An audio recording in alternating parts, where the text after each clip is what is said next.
আসসালামু আলাইকুম বন্ধুরা, আজকে আমি আবারও কাশফুলের মেলায় চলে এসেছি। আর সেই মেলায়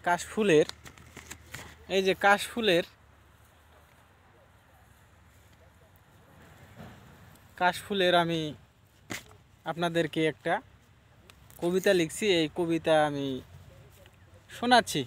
কবিতাটা: শরতের আকাশে সাদা কালো মেঘ ভেসে যায়, কাশফুল দোলে হাওয়ায়,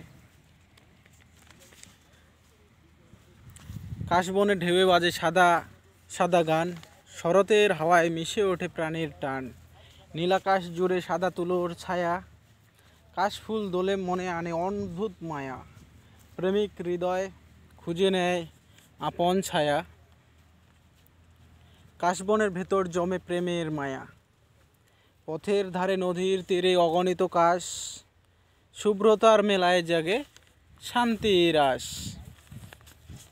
শরতের কাশফুল বলে চিরন্তন কথা, প্রকৃতির বুকে জেগে ওঠে অনন্ত ব্যথা।